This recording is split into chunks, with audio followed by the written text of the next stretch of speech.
Hello, and welcome to the video. This is Watling Street.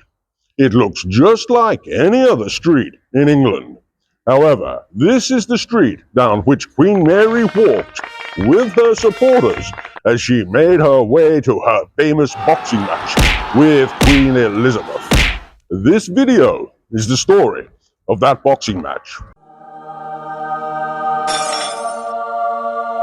1604 was a unique period in the history of Britain because it represents the only time that England had two separate queens reigning at the same time.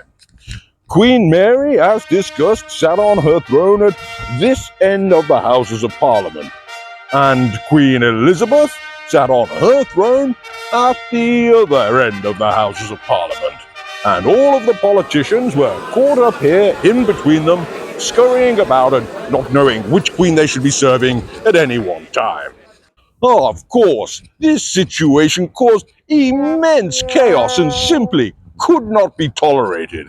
And so it was decided that the situation would be settled with a boxing match between the two queens that would settle the dispute and decide who would reign over the country once and for all. Originally, it was agreed that the boxing match would take place here in Cheltenham Town Square because the people of Cheltenham vehemently supported Queen Mary's claim to the throne, just as vehemently as they supported Queen Elizabeth's claim to the throne. A position which didn't make any logical sense and which perplexed the country as a whole. But either way, it turns out it didn't matter. Because around that time, Cheltenham was invaded and captured by the Welsh during the Scourge of the Welsh. And we'll do a video about the Scourge of the Welsh at some point in the future. So, Cheltenham was out and would remain in Welsh hands for the next 150 years. However, that still left the question of where the fight would be held. Cleethorpes put their name forward, as did Maidenhead, but these towns were discounted for being too smelly, and in the end it was decided that the fight would take place here, in Kidderminster. And what the people at the time found most unique and surprising about the choice of this particular location is that at that time, in 1604, the town of Kidderminster didn't even exist yet. Kidderminster itself wouldn't be built until the mid-18th century, and before that, for over 100 years, all of this was nothing but fields and orchards. Of course, before it was all trees and orchards, the town of Sandsworth stood on this location. Although that town itself was knocked down and destroyed in its entirety by Duke Malenstance following a drunken and wholly unsuccessful fox hunt in 1629. Nevertheless, here in present-day Kidderminster, exactly on this very spot, is where they erected the ring for the most famous boxing match in history. Queen Mary was in the blue corner, resplendent in her golden crown and boxing shorts, and Queen Elizabeth was in the red corner. As had always been suspected, and rather uncharacteristically, she was dressed in the habit of a 14th century monk. In the last few moments before the fight, she changed into the costume of a pantomime dragon and launched herself into the ring with a ferocious flurry of fists that stunned onlookers and might have ended the fight in the first few seconds if the bell had been rung, the fight had started, or if Queen Mary was even in the ring yet. Nevertheless, it was a startling display of prowess which drew roars of approval from the onlookers and sent a shiver of ice running through Queen Mary in the area where most people keep their hearts. A heart which Queen Mary had famously agreed to trade away for the honor of being named after a fruit-based cocktail made predominantly from parsnips. And so here they were, on this very spot, in the boxing ring. The bell rang, and the fight began. The first round took place here, inside this very square, although even within the first few seconds the fight steadily began to drift back up towards Watling Street. A bad omen for Queen Mary, and a sign to the audience that this boxing match wasn't going to be constrained by the ring.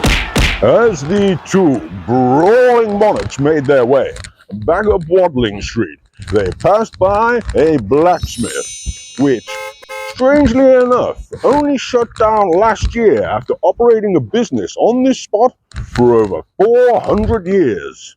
And now, it's become a Domino's. I know which one I prefer. As they made their way past the blacksmith, Queen Mary picked up a hammer. Some reports say it was a shovel, and she swung it at Queen Elizabeth's head over and over again. But thankfully, due to the ornate filigree of Queen Elizabeth's crown, her head was spared from all but the very last blow. Queen Elizabeth went down to gasps and cheers from the audience, and Queen Mary got on top of her and started going in for the ground and pound technique. But the referee for the boxing match, the Honourable Reverend Glasscock, sought to intervene. The bell was rung, and that was the end of the first round.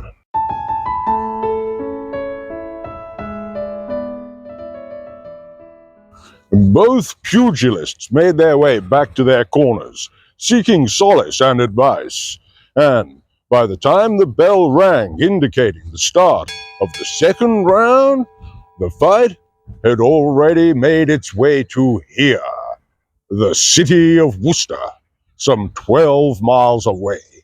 And as I'm sure you can imagine, the crowds knew they were in for one hell of a fight.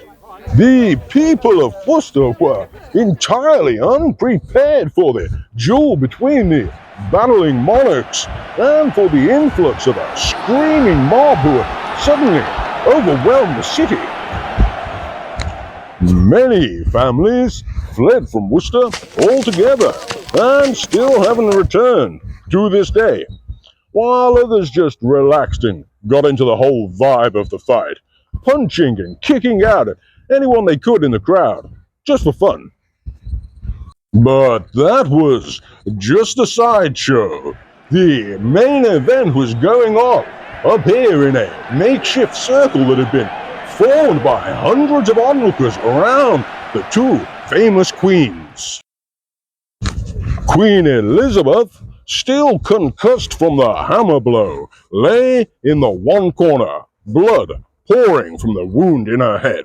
Queen Mary was in the opposing corner, described at the time as being in quite a jubilant mood and in good humor, assured that victory in the boxing match would fall to her. When the bell for the second round rang, the referee immediately began counting down from 10 because Queen Elizabeth was still knocked out cold, lying on the floor. The crowds cheered and jeered as the referee began to count down. 9, 8, 7. Minor scuffles broke out here and there between the supporters of the two separate queens. 6, 5, 4. Queen Mary, in high spirits and assured of her victory, performed a little celebratory dance over the prone body of Queen Elizabeth, although exactly what movements and footwork she used, no one can be quite sure.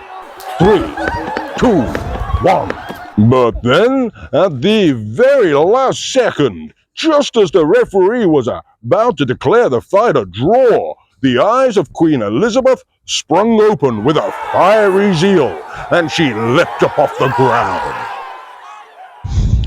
Queen Mary's premature victory dance had brought her too close to her fallen rival, and so Queen Elizabeth launched up with a powerful uppercut which connected squarely with Queen Mary's jaw and sent her sprawling backwards into the crowds of onlookers behind her.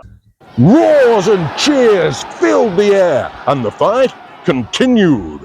Queen Elizabeth came barreling across the ring with a flurry of jabs, uppercuts, and haymakers that left her entirely exhausted by the time she came face to face with Queen Mary on the other side of the ring. With one simple, well-placed headbutt, Queen Mary felled Queen Elizabeth for the second time, and the crowd, who were already becoming restless, began remonstrating.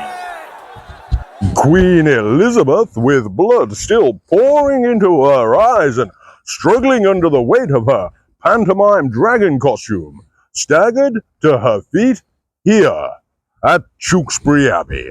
And for those of you who aren't familiar with the geography, that meant that the fight was now drawing perilously close to the town of Cheltenham and the inherent dangers of entering Welsh territory. Great pains were taken to ensure that round 3 and 4 were fought in or loosely around the grounds of the Abbey.